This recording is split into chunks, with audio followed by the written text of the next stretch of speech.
Have you ever been on a long drive at night when the highway is deserted and only your headlights illuminate the road ahead?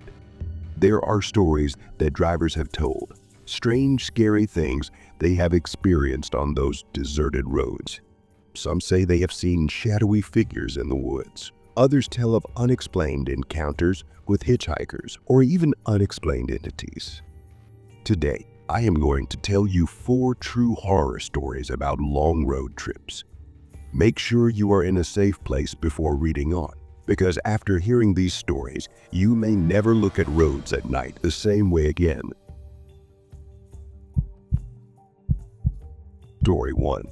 The Hitchhiking Ghost. Back in the summer of 2018, my best friend Mike and I decided to take a road trip across the Midwest. We'd always talked about exploring small towns and vast plains, so we loaded up my old Subaru and hit the road. We planned to drive straight through the night and arrive at our destination the next morning. It was around midnight when we found ourselves on a deserted stretch of highway in Nebraska. The road was deserted, and the darkness seemed to swallow up the car's headlights. We hadn't seen another car in miles, and the only sound was the steady hum of the engine and the occasional chirp of crickets. Mike was dozing in the passenger seat while I struggled to stay awake, fueled by the combination of caffeine and adrenaline. Suddenly, out of the corner of my eye, I saw a figure standing on the side of the road. It was a young woman wearing a light summer dress, her long hair blowing in the wind. I was startled, wondering what she was doing here in the middle of nowhere. Instinctively, I slowed down and stopped the car. Mike woke up, confused. "What's going on?" he asked dreamily.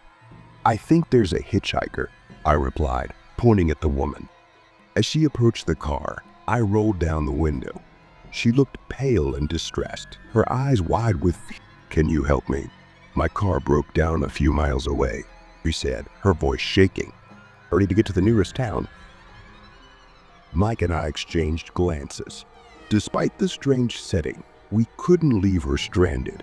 We agreed to take her. She climbed into the back seat, thanking us over and over. As we drove, she gave us directions to a town that she said was about 20 minutes away. The atmosphere in the car was tense. Something about her presence made me feel uneasy. She was quiet, staring out the window, seemingly lost. After a while, I noticed in the rearview mirror that her expression had changed. She looked frightened, her eyes darting around as if she were seeing things that weren't there. I tried to break the silence by making conversation. "So what's your name?"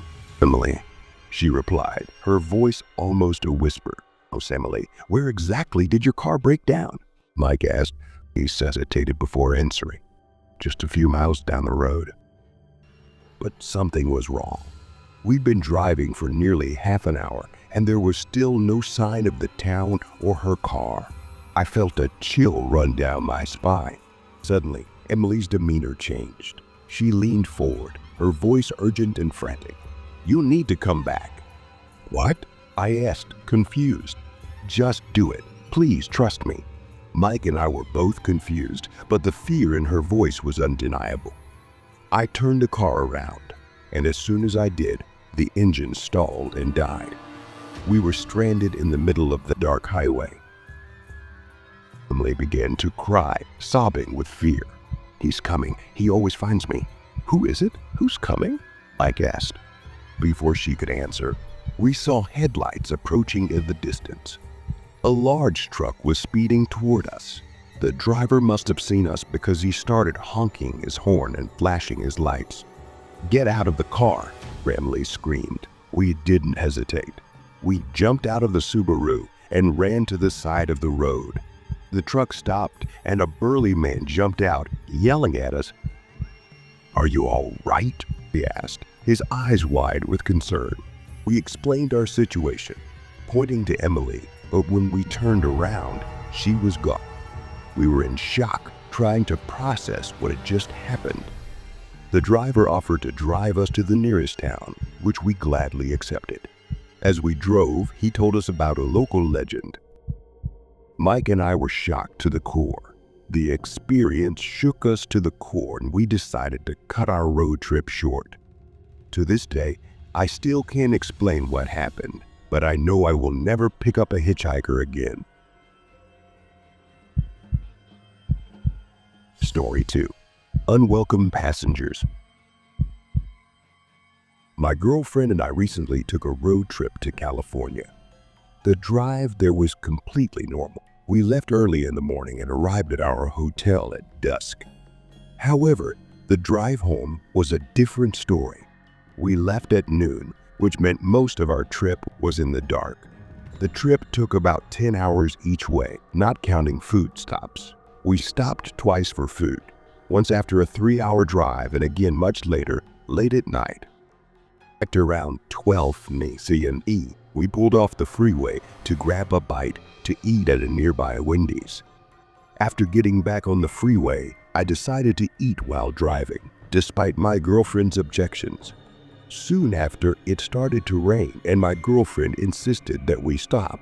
When we did, the rain turned into a downpour. While I was finishing my meal, we heard a loud banging on the window. At first, I thought it was the sound of the storm, but when I looked outside, I saw a figure blocking most of the window. My girlfriend screamed, and I almost had a heart attack.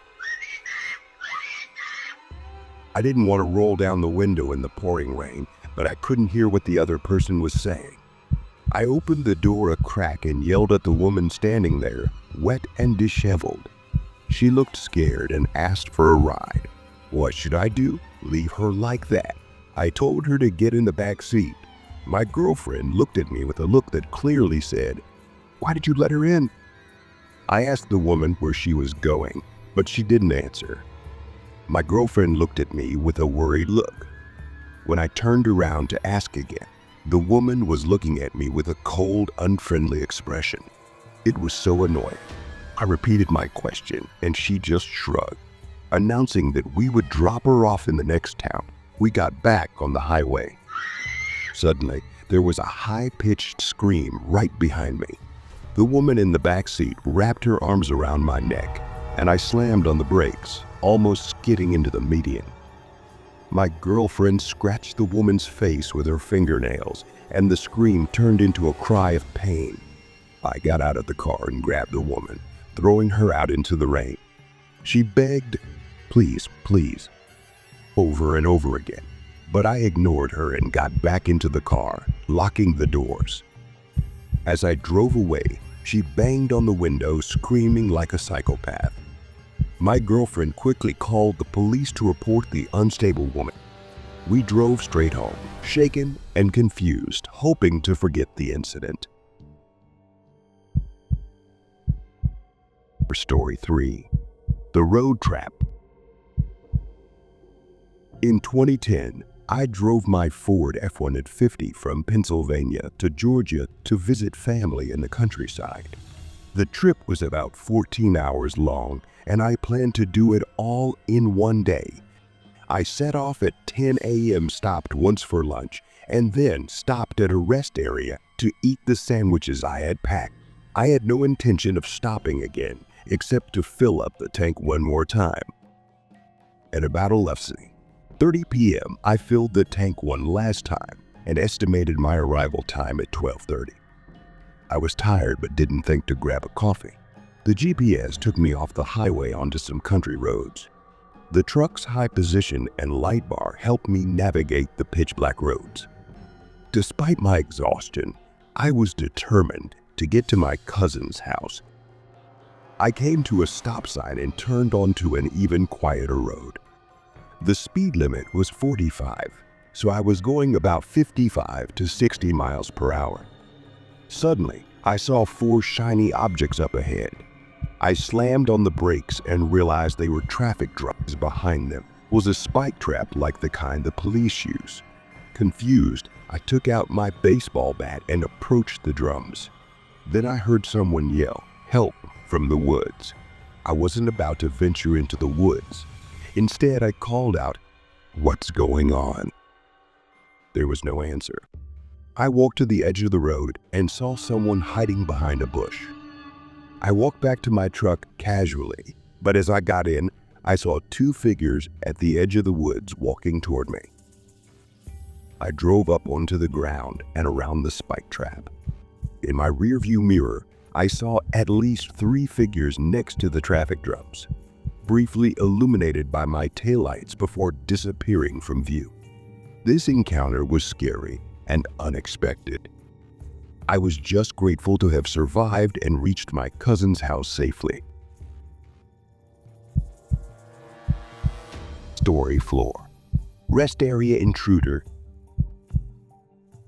In early June 2017, I was on a road trip with my 9-year-old son, Tom, to visit family in West Virginia.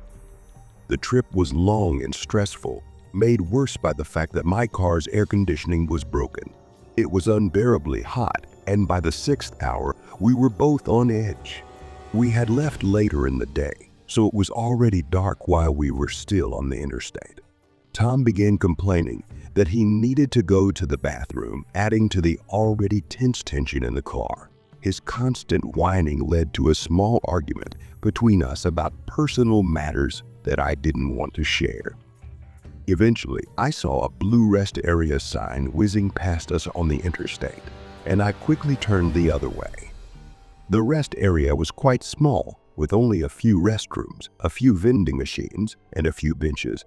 There were no other cars parked nearby except for a large white pickup truck. Tom jumped out of the truck and ran to the bathroom. I left the car running because I knew he would be back soon. Her argument had left us in a state of not talking to each other, so I expected the rest of the ride to be quiet. A minute later, the back door opened, and although I wanted to say something to Tom, I didn't know what to say. So I kept quiet and drove away. I noticed the white pickup truck was also leaving and was right behind me. I changed lanes, but the pickup truck did the same.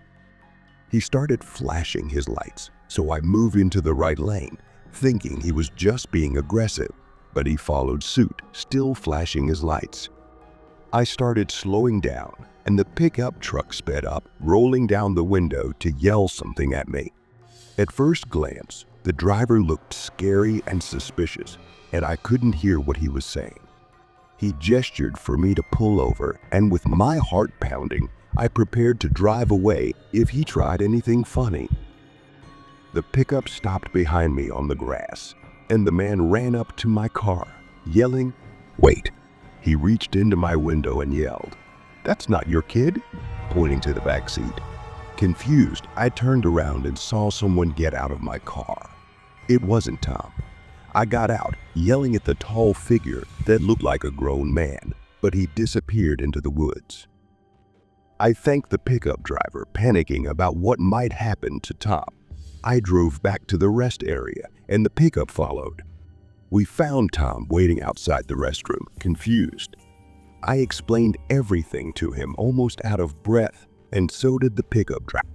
We thanked the man again before he drove back to his place.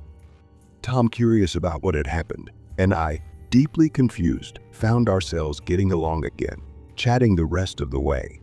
We shared the story with our families as soon as we got there, relieved that we never got a good look at the intruder. I shudder to think what might have happened if I had turned around and confronted him.